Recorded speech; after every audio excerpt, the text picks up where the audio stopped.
Hola, soy Daisy Y yo, Mariana.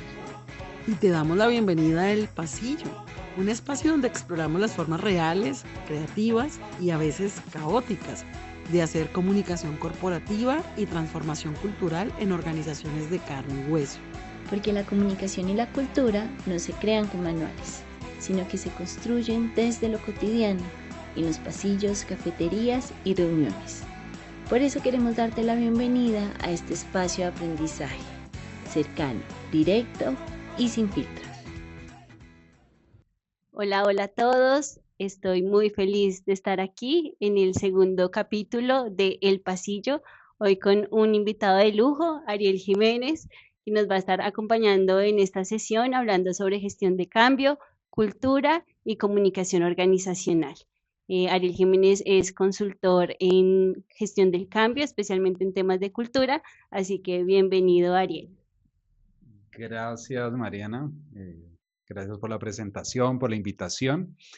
Sin duda, pues por estos días ya estoy cumpliendo más de 20 años, 21 años en estos oficios. Así que qué bueno poderles compartir algunas de esas experiencias en todo ese recorrido. Creo que parte de mi intención también con compartir, porque hago esta actividad de compartir experiencia y conocimiento en otros espacios, en muchos, es devolver un poco de precisamente eso que he podido recibir de muchas personas, de muchas empresas. Así que nada, gracias por la bienvenida.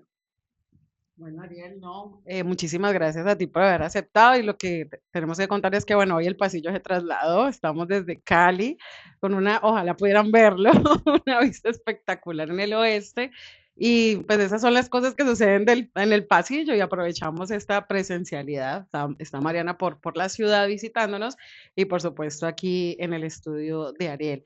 Ariel, cuéntanos un poquito más sobre ti. Ya, bueno, eres experto y consultor en procesos de gestión del cambio, pero ¿qué hay de Ariel? ¿Qué hay detrás de ese proceso de cambio que tú has venido pues llevando a cabo y sumando a tus experiencias?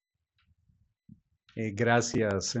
Creo que, y en la descripción del perfil de mi blog lo digo, siempre desde muy temprana edad como que estuve expuesto a diferentes cambios. Hasta mis 15 años tuve cierta estabilidad viviendo con mis papás. Yo soy de La Cumbre, aquí muy cerca de la ciudad de Cali. Y a mis 15 años que terminé el colegio, lo terminé muy rápido, me vine a vivir a Cali. Mis papás siguieron viviendo en La Cumbre porque ellos trabajaban allá. Y fue un primer cambio muy importante porque a esa edad, viviendo solo en una ciudad que si bien conocía de cierta forma, pues no, era todavía muy inexperto, muy inmaduro. Y bueno, después de eso, a los 18 años, me tocó prestar servicio militar, entonces tuve que parar la carrera y prestar servicio militar. Volví a empezar la carrera en la Universidad Autónoma aquí en Cali. Y bueno, después terminé la carrera, me fui para Bogotá, volví a Cali, después de unos años me fui para Argentina. Entonces, creo que es una dinámica que ha estado presente, que ha sido importante para mí. Dicen por ahí, o sea, soy inquieto en muchos temas, entonces como que me cuesta inquieto estar quieto, entonces creo que el tema de los viajes, esto que tenemos aquí atrás tiene mucho que ver con eso, ese mapa del mundo, como esa posibilidad también de explorar el mundo, es algo que me gusta con mi pareja, con mi esposa, es algo que hacemos mucho, tratamos de hacer este año no tanto, pero siempre lo tratamos de hacer. Incluso antes de que ustedes llegaran, justo estábamos hablando de algo de viajes, entonces creo que esa metáfora de los viajes relacionada con comunicación, con cultura y sobre todo con cambio, viene muy bien y creo que por eso también esa afinidad como entre ese mundo laboral, profesional, con cosas que me gustan mucho. Bueno, no, genial es conocer esa faceta. Bueno, Ariel, que hemos tenido la oportunidad también de verlo en LinkedIn, muy activo. Ariel, bueno, además de colega, para mí también ha sido un consultor, un maestro. Me enseñaste en algún momento, estuve contigo en talleres y por supuesto también me acompañó en la parte organizacional. Y rompiendo un poquito el hielo, ese proceso de cambio, Argentina o Cali, ¿cómo se vive los procesos de cambio ya desde la parte personal? Creo que la adaptación para que sea hoy justo estamos hablando de neuroplastia, de esa capacidad también de tener, de ser flexibles, de adaptarnos, de adoptar cosas nuevas. Bogotá, que también viví en Bogotá, he vivido en muchos momentos en Bogotá, Buenos Aires, Cali, son ciudades muy diferentes y a las tres ciudades las quiero mucho, me adapté a ellas y cada que voy, ahora que estoy en Cali, cada que he ido a Buenos Aires o voy a Bogotá, pues es como que trato de tener una experiencia para conectarme con cosas muy importantes de las ciudades. Tienen también las tres cosas, tres ciudades, cosas que tal vez no gustan a muchas personas, pero yo creo que he tenido esa posibilidad de explorar la parte buena, de tomar lo bueno de estas ciudades que lo tienen en grandes dimensiones. Y también es pues un aprendizaje para la vida en muchos aspectos, como tratar de ser flexibles, de tener ese espíritu joven, de tener esa mentalidad también joven en el buen sentido de la palabra, o sea, como abierta, con ganas de aprender, con ganas de conocer. Creo que con los años queremos sí cierta comodidad, pero creo que la curiosidad por lo menos no la deberíamos perder y eso nos facilita mucho los procesos de adaptación a los cambios y ocurre en las organizaciones. Las organizaciones con con mentalidad de crecimiento, aprovechan mejor las oportunidades que van naciendo a partir de los cambios que estamos viviendo, no solamente tecnológicos, sociales, la diferencia entre las generaciones y esa queja continua de los mayores respecto a las otras generaciones, realmente les está poniendo una barrera muy grande para disfrutar, aprovechar y realmente poder crecer en un mundo que es más de ellos, de la gente muy joven que de nosotros que ya llevamos un camino recorrido. Bueno, Ariel, en los procesos organizacionales, cuando, bueno, digamos que en este mundo la única constante es el cambio, ¿sí? Las empresas, de alguna manera, por temas sociales, económicos, de crecimiento, generacionales, como lo mencionabas ahora, están acudiendo a cambios. ¿Cuáles son esos aspectos que la organización debería de tener en cuenta para lograr danzar de manera adecuada con el cambio? Mm, El tema generacional es importante, pero también hay que tener cuidado porque puede generar una predisposición negativa respecto a grupos generacionales.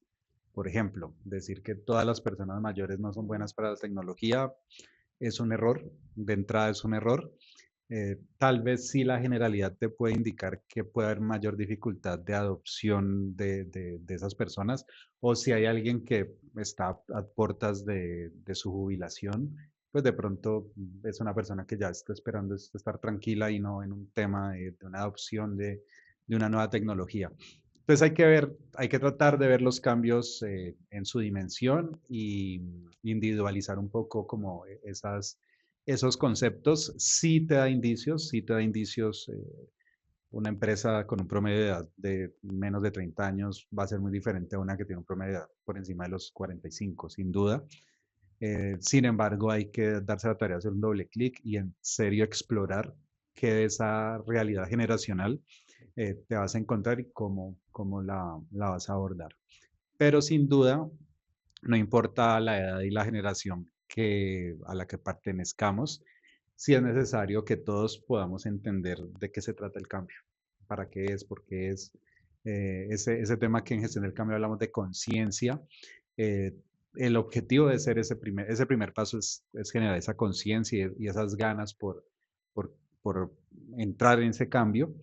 De pronto sí va a variar un poquito la forma en que lo voy a hacer con los más jóvenes y con los mayores. Tal vez los mayores necesito, tal vez digo porque vuelvo y no quiero generalizar, va a necesitar más presencialidad y tal vez con los jóvenes voy a poder defenderme más desde lo digital. Sí, es muy interesante también cómo nos ayudas como a ver las audiencias, porque a veces se suele ver el cambio como de una sola forma, entonces bajo una pieza, bajo un copy y ya me olvido el tema del cambio. Entonces esto es importante. Y creo que también es importante mencionar el papel de los líderes para la movilización del cambio.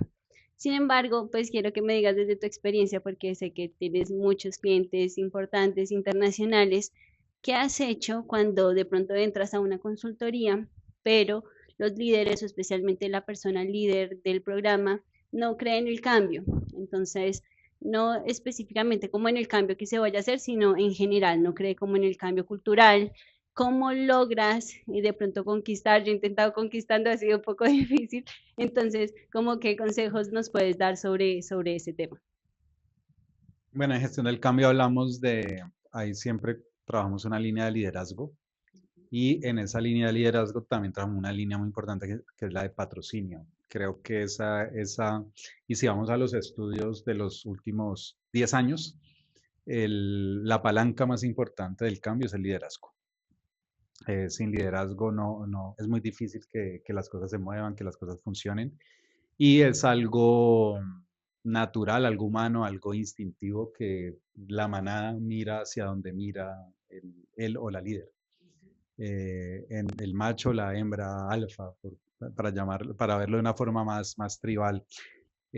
Y eso pues hace que en el ejemplo que me das pues es un reto importante y hay que hacer una intervención directa en estos líderes que normalmente son saboteadores pasivos, o sea, como que te dicen que sí, todo bien, vamos a apostarle a este cambio, vamos a hacer lo posible para que esto ocurra y a los 2 o 3 días estás tratando de cuadrar un espacio con el equipo y resulta que nadie puede a ninguna hora ni en los próximos 3 meses porque están supremamente ocupados. Entonces te empiezas a dar cuenta que hay una oposición ahí como oculta, como pasiva, pero que es muy importante y que sabotea el proceso de cambio.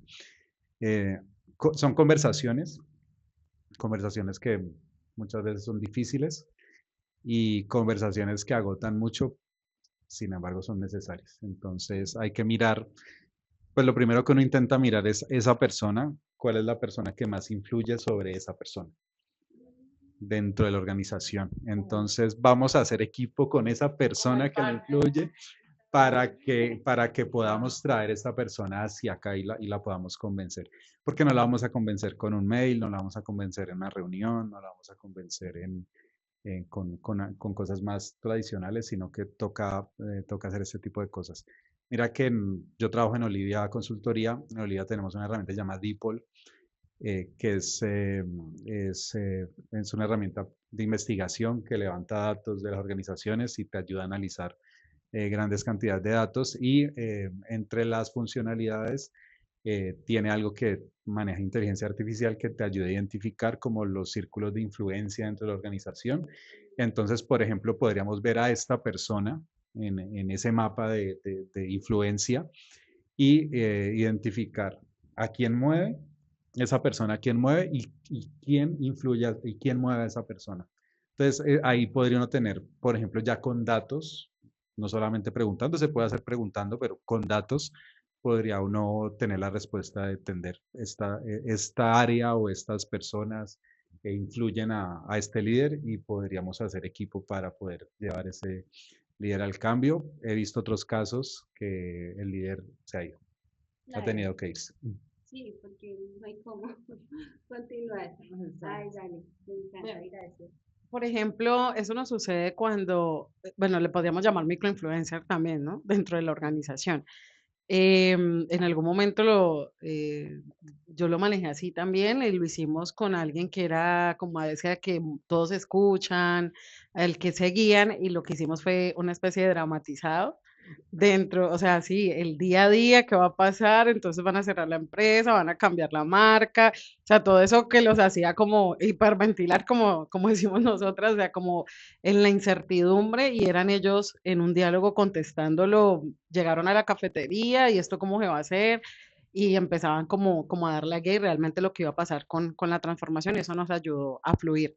Pero ¿qué pasa, por ejemplo, cuando ese líder o esa persona que nosotros consideramos es el que nos va a ayudar a guiar a los otros, está dentro del proceso de capacitación y vemos ese sabotaje, como también lo mencionabas, por ejemplo, en ocultar información, hace más lento el proceso, nos aplaza reuniones, o sea, cómo lograr identificarlo por un lado y también cómo ayudarlo a guiar en el proceso de avance, entendiendo que él es de alguna manera o ella la persona que nos iba como a ayudarlo a impulsar en un inicio. Sí, el tema es conseguir cómo influir a esa persona, pero en últimas, si los proyectos tienen inicio, tienen fin, tienen unos cronogramas, hay unos tiempos, y tampoco la función de uno como colaborador o como consultor o como asesor no es convencer y persuadir y hacer lo imposible, porque llega un momento en que ya se sale de cualquier posibilidad y tal vez la persona tiene un no, o sea, tiene un no mm, clavado en su corazón y en su razón y no va a pasar. Entonces creo que esas cosas pues le toca a uno ir hacia más arriba, a delegar hacia arriba un poco esos problemas. Ahí tú dijiste algo que me pareció muy interesante, pues yo soy comunicador también.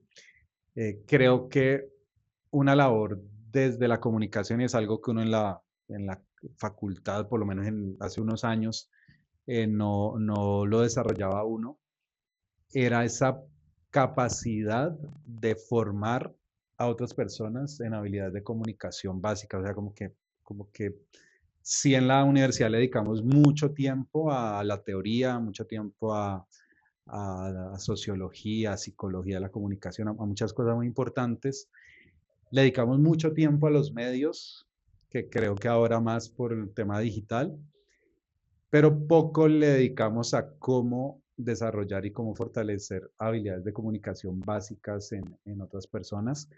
Creo que hay una oportunidad gigante para los comunicadores, un espacio de acción importante y sé que lo hace Mariana, sé que lo haces tú en los espacios que has tenido, como ese rol de fortalecer las capacidades de comunicación del otro y en los espacios de cambio, y más cuando tenemos la experiencia de comunicación o el rol de comunicación, creo que es algo que tenemos que hacer y también eso le ayuda mucho a las personas. El ser buen comunicador para los líderes es muy importante, para una gerente, una directora, un jefe, es muy importante en un momento de cambio y ayudarlos con esa obligación que tienen de comunicar, va a ayudar a que bajen un poco también la resistencia y puedan participar como de una forma más tranquila de esa responsabilidad que ellos saben normalmente que tienen.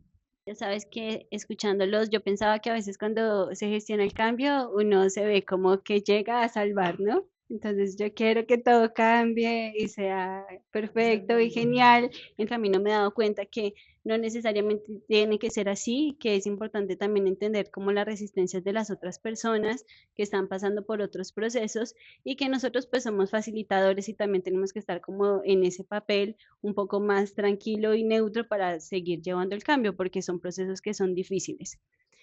Pensando en eso, habíamos hablado con Daisy un poco, pues el tema de las fusiones. Entonces, nosotras hablando, pues nos damos cuenta que a veces hay una fusión, que una fusión es un proceso pues traumático porque se te van líderes de hace muchos años, pierdes la marca, de pronto tenías arraigos con la mascota de la marca, entonces es un proceso que es difícil y yo creo que hay un proceso de duelo ahí, que es importante como dejar un poco todo en pausa, yo creo, y luego sí como consultoras llegar a empezar como a acomodar todo. Pero lo que suele suceder es que cuando hay un proceso de fusión, tú llegas de una con una campaña juntos somos más o somos uno, y creo que entra muy mal. ¿Qué opinas tú? Debe haber un proceso de duelo, no sé si se puede medir en tiempo, pero ¿qué opinas tú de ese proceso? Hay dos cositas y quiero ir a la teoría un segundito. Siempre en todo proceso de cambio y a veces es difícil que las empresas entiendan y cuando digo empresas son personas muy puntuales que son las que buscan estos servicios, nivel de gerencia, dirección, que creen que esto es magia y como que bueno, vamos a hacer gestión del cambio y ya todo se soluciona o no.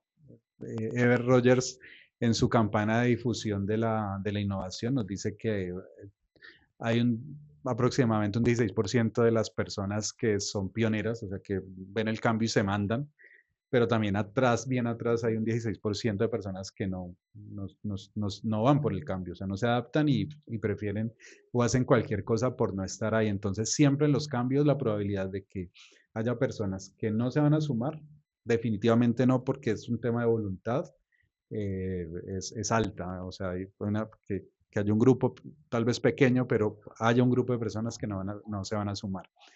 Y a veces las decisiones son complicadas, incluso con despidos o cambios de roles o cambios de la estructura para paliar esto. Y lo otro que quiero que hablan de duelo, Caroline Taylor, que es psiquiatra, eh, los estudios de ella han marcado mucho la práctica de la gestión del cambio. Ya hizo un estudio y hizo unas publicaciones, un libro, explicando cómo nos comportamos los seres humanos ante una pérdida, que una pérdida es un cambio. Siempre que hay un cambio supone una pérdida, un cambio supone una pérdida. Y, eh, y ella y ella hizo eso evidente y a partir de eso, pues sobre todo cuando hablamos de emociones y cambio, estamos hablando de Caroline Taylor, de su investigación y, y es algo médico, es algo clínico, es algo biológico que cuando perdemos algo, así sea bueno, o sea, que perdemos algo y tenemos por algo mejor, nos genera un duelo. Justo esta semana había compartido un post sobre el tema. Nos cuesta, o sea, cuando me fui a estudiar a Buenos Aires era buenísimo y la ciudad increíble y la universidad y todo era buenísimo, pero me costó bastante, o sea, me costó bastante y empecé a trabajar y la empresa era buenísima, los clientes eran buenísimos, pero adaptarme a una cultura laboral y en esa edad me costó muchísimo. Entonces, eso es importante reconocerlo, los tiempos, o sea, por eso no puedes como que no puedes implementar un software ahora en 2 semanas y empezar la capacitación mañana, porque es que necesitas preparar a las personas para que asimilen que más allá de que si saben o no saben, pues esas personas necesitan entender por qué, saber por qué y antojarse del cambio un poco, o sea, como que interesarse por el cambio. Entonces, pasa mucho, yo creo que ahora un poco menos, ahora que estoy hablando de tecnología, muchas empresas que implementaban tecnología hacían la implementación, montaban el software, hacían unas pruebas y daban unas horas de capacitación y ya y se iban. Y lo más probable era que eso no iba a funcionar, porque la adopción de las personas necesita un tiempo, necesita un acompañamiento, necesita que los líderes estén alineados, que los líderes crean en el cambio, necesitan que las personas confíen en ese cambio, que lo entiendan, que entiendan el porqué, entiendan el beneficio que van a tener más adelante por ese cambio. Y ahí sí ya como empezar a aprender cómo funciona esto, lo hago bien, no lo hago bien, no, todavía no lo haces bien, listo, vuelvo, intento, lo hago bien, ya puedo afrontar ese cambio. Entonces hay que reconocer ese duelo y es tiempo, el tiempo sabemos que es dinero, pero es una inversión pues que es necesario hacerla porque por no hacerla se puede perder mucho más.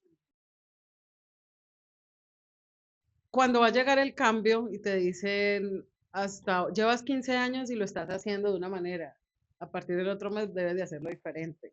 Entonces empiezan a subir los niveles de temor, de incertidumbre, por dónde vamos a arrancar.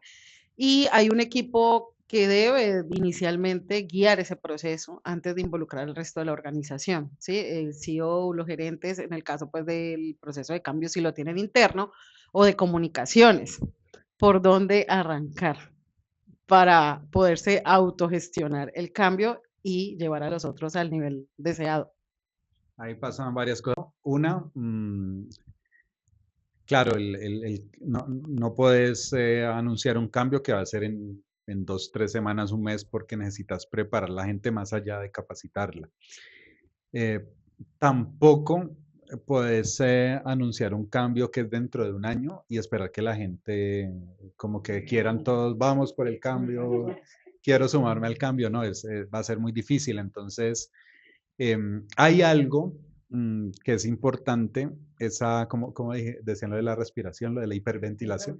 Hay que hiperventilar un poquito, porque si no nos siente que hay urgencia del cambio, el 80% de la gente no se va a mover de su puesto ni de su zona de confort. Entonces, si uno siente un poquito esa urgencia, que es ver beneficios, ver qué vamos a ganar, ver cómo va a ser esa foto de futuro con ese cambio. También a veces es ver qué no pasa si no cambiamos. Vamos a perder mercado, vamos a perder ingresos, vamos a perder eficiencia, vamos a perder puestos de trabajo, vamos a perder la posibilidad de bonos, de ciertos beneficios que ya tenemos. Entonces, esa urgencia es importante y es necesario administrarla, sobre todo cuando se está lejos. Cuando el cambio está todavía lejos, es difícil. Y hay cambios que se dan en un escenario que es positivo. O sea, como que, bueno, vamos a implementar este sistema o estos procesos que nos van a ayudar a ser más eficientes, pero si el año pasado nos fue bien, o sea, tuvimos utilidad del 20%, o sea, no, es que si no hacemos esto, ya la utilidad de este año va a bajar a 15. Y si no lo hacemos, el otro año va a bajar a 10 y a 3 años de pronto va a ser ya negativo. Entonces, por eso lo estamos haciendo desde ahora. Entonces, entender eso es importante. Y para los que esperan magia de la gestión del cambio, pues sí, no hay nada que hacer, se necesita tiempo.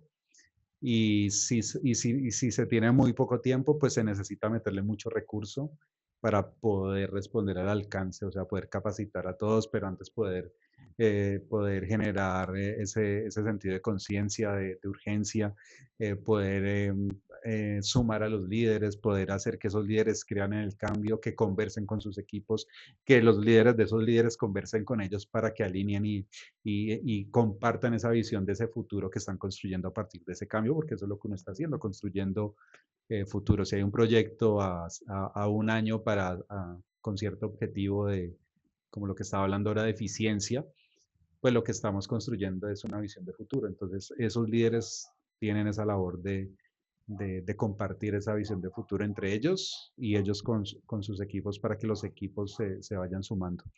Pero sin duda se necesita o tiempo y si no hay tiempo se necesita dinero, recursos, disposición para poder hacer lo que tal vez hay que hacer en 3, 4 meses, poderlo hacer en mes y medio, no sé. Pero sin dudas hay que hacerlo, ¿no? El que cree que capacitando a su gente en el nuevo proceso, con eso soluciona el asunto, es muy probable que fracasen en el intento. Entrando un poco como en el tema de cultura organizacional, y es el tema de, bueno, se hace la transformación cultural o se quiere alinear con unos nuevos comportamientos en pro de una meta que se tiene en común, pero a veces como que siento que se quiere hacer como igual toda la organización, que todos se comporten igual, tengan los mismos rituales. Eh, Quería preguntarte cómo hacen o cómo, si en los procesos que tú llevas a cabo, cómo hacen que la cultura sea un poco más diversa, que si bien hay unos comportamientos que todos deben tener, se vivan diferentes rituales y son personas de operaciones más administrativas de diferentes países, sin caer como en esa trampa de querer que todo se haga igual si somos todos tan diversos. La que en el caso nuevamente de Olivia, hasta hace un año, hasta septiembre del año pasado, tuvimos un proyecto de más de 2 años de cultura con una organización en Centroamérica, en El Salvador. Y esta organización, una organización muy grande, y era conformada por organizaciones más pequeñas que tenían mucha independencia cada una. Y todas aportaron al proyecto. Este era un proyecto que estaba acompañando unas implementaciones tecnológicas para todo el grupo y nosotros estábamos instalando, promoviendo, construyendo con ellos una cultura digital. Tenía una cultura muy alejada de lo digital. Entonces lo que hicimos, bueno, construimos con ellos el proyecto. Tuvimos una implementación bastante buena, aunque hubo problemas, obviamente errores en muchos momentos. Sin embargo, fuimos adaptando el proyecto a las necesidades no diría que cada organización, porque eran 50, pero sí a grupos de organizaciones. Habían unas que se alejaron un poquito, bueno, yo quiero estar, pero no le puedo invertir tanto tiempo porque nosotros tenemos poca gente. u otros, tenemos poca gente, pero esto nos puede servir porque yo necesito que todos estén en lo digital muy, entonces queremos estar y vamos a hacer un esfuerzo para participar bastante. Y hubo unos 2 o 3 que dijeron, no podemos ahora, nos subimos en otro momento que podamos porque tenemos una situación particular. Entonces, más desde la intención de ellos, logramos que ellos fueran también comprometiéndose y solicitando algunos espacios, algunas herramientas, algunos elementos de esa cultura digital para, para ir sumando a sus organizaciones. Y después nos fuimos dando cuenta que esas organizaciones que estuvieron más comprometidas, más allá de esas implementaciones de ese programa de transformación digital que ellos tenían a nivel general, esas en particular tenían también programas de digitalización muy fuertes, entonces les había encajado muy bien este proyecto y, y fue muy bueno. Incluso hace poco, un año, más de un año después de haber terminado el proyecto, por ahí me encuentro agentes de cambio de ese proyecto que los tengo de contactos en mis redes sociales, compartiendo digitalmente la oferta de servicios de su empresa. Por WhatsApp algunos, o sea, como que utilizando la digitalización y la posibilidad de servicios digitales. No sé, los países de Centroamérica y Sudamérica, estas eran entidades bancarias, tienen un tema muy importante de remesas. Entonces, ellos eran algunos muy tradicionales, recibían remesas de alguien que iba a un sitio físico en Estados Unidos o hacía una transacción digital, pero llegaba físicamente a un punto en específico.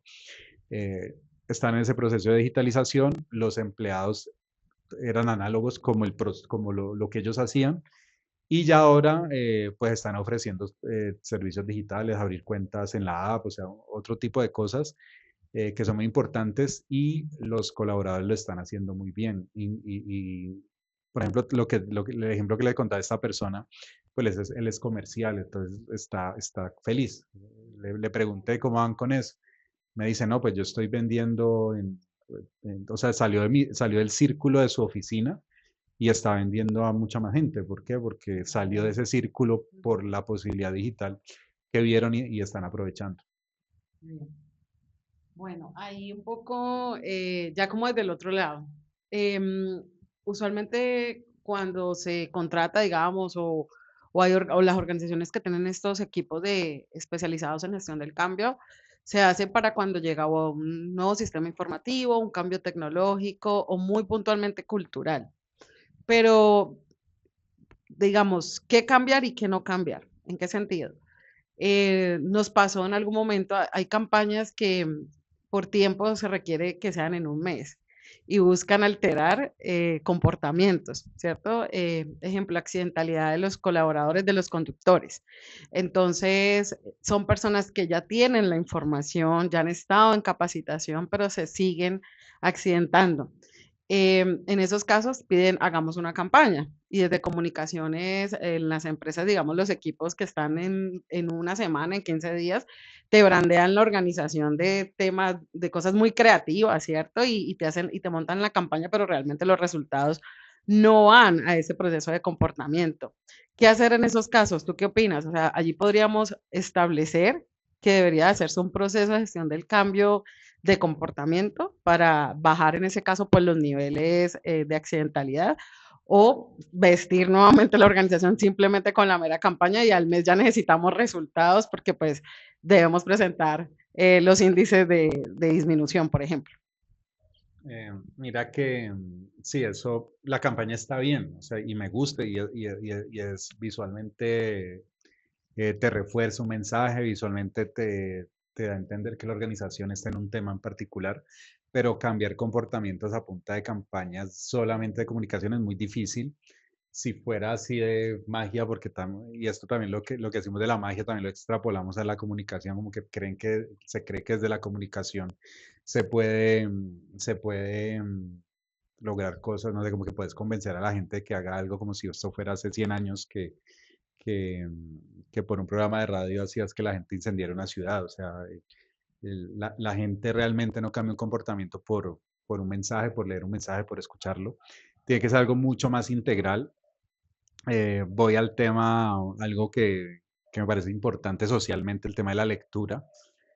Hay muchas campañas de lectura, las bibliotecas se esfuerzan mucho, pero si la persona o el niño, porque muchas de esas son dirigidas a los niños, llega a la casa y en la casa los papás no se leen un libro nunca, pues va a ser muy difícil que el niño lea.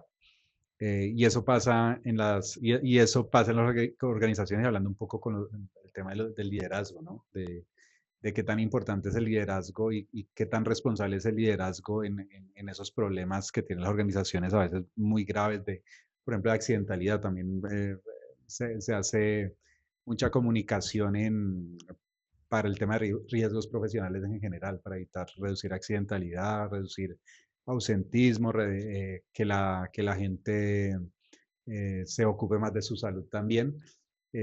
Eso es importante la campaña, pero hay que acompañarlo también con capacitación. Los líderes tienen que estar muy involucrados en el tema, hay que generar conciencia. Por ejemplo, el tema de accidentalidad, lamentablemente, hasta que alguien no se accidente en una moto y se cae y se golpea la cabeza fuerte, como que realmente no es suficientemente consciente de que el casco era importante. O lo mismo si uno va en un vehículo, como que ese accidente y no llevaba el cinturón y te fracturas la clavícula, como que no, ahí te das cuenta que si tuvieras llevado el cinturón de seguridad, el, el, el, el impacto la lesión había sido menor. Entonces, generar esa conciencia a veces es importante y a veces hay que ser, no digo que con morbo no, hay que hacerlo con mucho respeto, pero sí es importante que se muestren lo que pasa. O sea, qué le pasó a Pedrito que, que tenía que hacer la pausa activa y no la hizo y ahorita está jodido de la espalda. O qué pasó con Susanita que tenía que, no sé, tenía que hacer algo importante y sufrió un accidente y porque no lo hizo. Entonces, tal vez esos casos y tal vez esas mismas personas que se vuelven conscientes a partir de un episodio dramático pueden ser voceras o voceros de esa situación. Y para irnos hace unos años atrás, a los que vivimos en Colombia, no sé si recuerdan la campaña de las estrellas, que las estrellas negras, que las negras eran muertes, o sea, era una estrella negra dibujada en la calle, y si había esa estrella dibujada en la calle era porque alguien se había muerto en ese punto por un accidente de tránsito, y si era amarilla era porque había habido un accidente y había habido heridos. Pero además de la estrella había unas activaciones, entonces bueno, había incluso, ponían fotos del accidente, bueno, como que había algo, y eso generó cierto respeto, recuerdo en ese momento, sobre todo por ciertos cruces y en ciertos lugares de varias ciudades y en las carreteras. Lástima que no duró un poquito más, pero creo que eso sí generó un poquito y movió un poquito más de la gente de que no, como que, bueno, esto eventualmente me podría pasar a mí si yo sigo pasándome por donde no me debo pasar, o el que iba conduciendo, tengo que tener cuidado porque por aquí ha habido, como que ha habido accidentes y hay que tener cuidado. Entonces, generar esa conciencia es muy importante. Y pues desde comunicación, porque sé que a ustedes las siguen muchos comunicadores, creo que vale la pena pensar las campañas más allá de lo mediático y más allá de eso, sino también pensar cómo desde la acción, o sea, proponiendo acción que complemente también esos mensajes, puedo despertar y generar este tipo de conciencia. Dale, Ariel, ahora queremos hacerte una pregunta para ir cerrando ya. Y es, bueno, hablamos mucho de lo que debemos hacer nosotros desde nuestro lugar de gestión de cambio, de comunicadores, de consultores también, hacia afuera. Entonces, generar un sentido de urgencia, el tema de conciencia y bueno, todo el proceso que va hacia adelante. Pero queremos que les des unos tips a nuestra audiencia, como unas claves importantes que deben tener para ellos mismos, para cuidarse. De pronto me gustaba mucho lo que hablabas del tema de la curiosidad, de cómo me mantengo activo, activa en este proceso. Entonces, ¿qué otras claves les puedes dar a las personas que viven estos procesos? Creo que esa flexibilidad, ser flexibles. Incluso hace unos años publiqué después de un viaje un artículo sobre cosas sencillas para mantenerse flexible, o sea, para pensar, para quebrar un poquito la rutina en cosas más cotidianas, o en cosas que uno hace habitualmente de cierta forma y siempre las hace igual. Entonces creo que en eso es importante. Eh, para mí, dos cosas fundamentales, que siento que me han cambiado mucho el bienestar y que son momentos en que me ayudan a ser más reflexivo, a pensar un poco en otras cosas, a desconectarme, a conectar también, es caminar. Yo trato de caminar a diario, hoy no he caminado, pero trato de caminar a diario. Em, Hace unos años con Paula, con mi esposa, nos bajamos del carro, ella lo vendió y como que no, fuimos a viajar, volvimos y no volvimos a tener carro auto. Entonces, también eso con la intención de vivir la ciudad como también diferente, como de otra forma.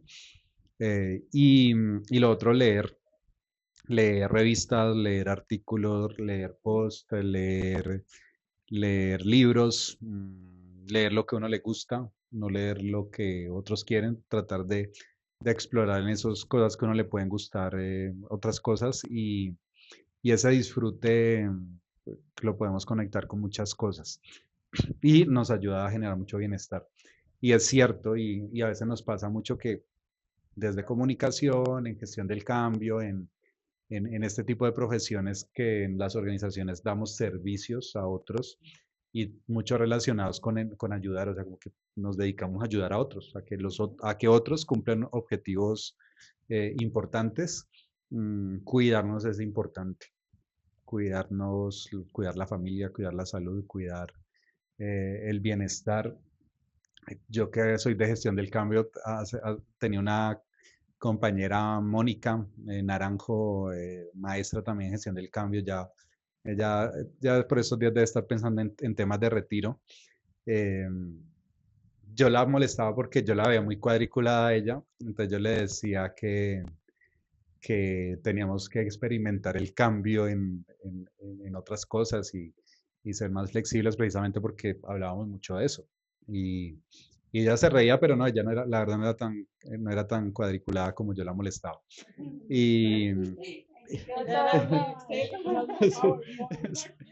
y, y entonces, sí, creo que eso son músculos mentales que uno tiene que, practicar como comunicadores. Está bueno que tengamos retos de comunicación más allá del trabajo, porque, eh, no sé, en el grupo de running que hacemos el domingo, en el grupo de yoga de las noches, no sé, cómo tratar de practicar esa comunicación, de, de practicar el liderazgo también con los amigos, no sé, lidero el paseo de fin de año, no sé, pero sí poner eso en práctica porque nos ayuda a sentirnos más cómodos cuando hacemos eso, pero en ambientes que tienden a ponernos incómodos. Entonces, creo que eso es una buena recomendación.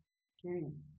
Bueno, no, ya el cierre, la pregunta del pasillo, porque tal cual, pues el cambio es una montaña rusa, o sea, no es lineal.